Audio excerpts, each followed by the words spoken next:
পেজে এই দুটি কাজ কখনোই করবেন না। এই দুটি কাজ যদি করে থাকেন তাহলে কখনোই মনিটাইজেশন পাবেন না। দুটি কাজ আমাদের পেজে কিন্তু সর্বপ্রথম কাজ। আমরা অনেকেই কিন্তু এই ভুলটা করে থাকি। আসসালামু আলাইকুম এভরিওয়ান, সবাই কেমন আছেন? আমি ফারজানা, আমি আলহামদুলিল্লাহ ভালো আছি। যে দুপুরে রান্না বান্না করার জন্য সবকিছু কেটে একদম রেডি করে রাখতেছি। আর আমাদের মেয়েদের সবচেয়ে কষ্টের কাজের পার্ট হলো এইটাই, রান্না করার আগে সবকিছু কেটে ধুয়ে পরিষ্কার করা। এটা কিন্তু সবচাইতে একটা কষ্টের কাজ। যখন এগুলো কেটে কুটে ধুয়ে রাখি তারপর হচ্ছে রান্নাটা করতে খুবই সহজ হয়।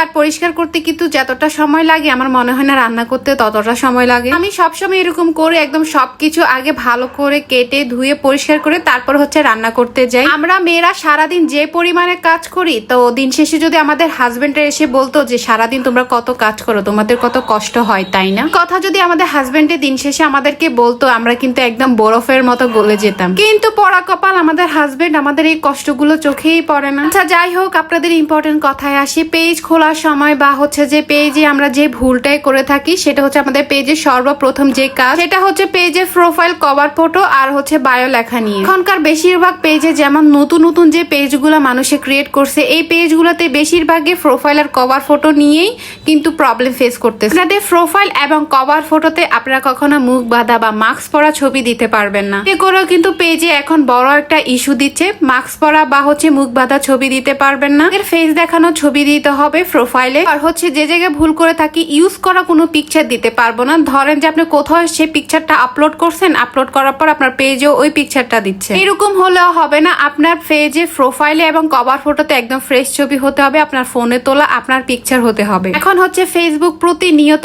আপডেট হচ্ছে, তো সেই জন্য এখন মাস্ক পরা আর হচ্ছে মুখোশ পরা ছবি আপনারা দিবেন না, এতে ফেসবুকে ভায়োলেশন দিয়ে দেয়। কিন্তু আমাদের পেজের সবচেয়ে প্রথম কাজ যেটা আমরা পেজ খোলার সময় করে থাকি, সেকেন্ড যে কথাটা বললাম, সেকেন্ড যে কাজটা করবে না সেটা হচ্ছে বায়ো। আপনারা অনেকে বায়ো লিখতে গেলে বলেন যে আমার পেজে এসে ঘুরে যাবেন, আমাকে সাপোর্ট করে যাবেন, পাশে আসি, পাশে থাকবো, এরকম বায়ো গুলো লিখতে পারবেন না। বায়ো লিখবেন আপনার ভিডিও, আপনার যে ক্যাটাগরিতে ভিডিও দিচ্ছেন ওই ভিডিওর মেক অনুযায়ী বায়োটা সুন্দর করে লিখবেন। বায়োটা যাতে আপনার পেজের ক্যাটাগরির সাথে বা আপনার পেজের যে ভিডিওগুলো দেন এগুলোর সাথে কিছুটা হলেও মিল থাকে। যারা হচ্ছে বায়ো কি দিবেন বুঝতে পারেন না, এটা চিন্তা করে বায়ো দেন না। বায়ো অবশ্যই দিবেন, বায়ো দিলে পেজটা দেখতে আরো বেশি সুন্দর লাগে। তো বায়ো কি দিবেন, চাইলে হচ্ছে গুগলে সার্চ করতে পারেন, ফেসবুকের বায়ো লিখে অনেক রকমের বায়ো পাবেন। তো সেখান থেকে একটা ডায়েরিতে লিখে তারপর হচ্ছে নিজে টাইপিং করে বায়োটা লিখবেন। আর হচ্ছে যে কপি বা পেস্ট করে বায়োটা বসাই দিবেন না, নিজে টাইপিং করে বায়োটা লিখে দিবেন। বা গুগলে থেকে দেখে নিজের মতো করে একটু সাজিয়েও আপনি বায়োটা লিখতে পারেন। আমরা যারা নতুন পেজ নিয়ে কাজ করি, আমরা বেশিরভাগই হচ্ছে যে এই প্রোফাইল পিকচার আর বায়োতেই ভুল করে থাকি। ইউজারদের মধ্যে বেশিরভাগ মানুষই কিন্তু পেজের নিয়ম বা গাইডলাইন্স এর সম্পর্কে জানে না। চাইলে হচ্ছে ব্লগিং ক্লাসগুলো করতে পারেন, আমিও ব্লগিং ক্লাস করাই। আর আপনাদের যেখানে ভালো লাগে করতে পারেন, তবে জেনে শুনে কাজ করলেই কিন্তু ভালো হয়। আজকের ভিডিও এই পর্যন্তই, সবাই ভালো থাকবেন।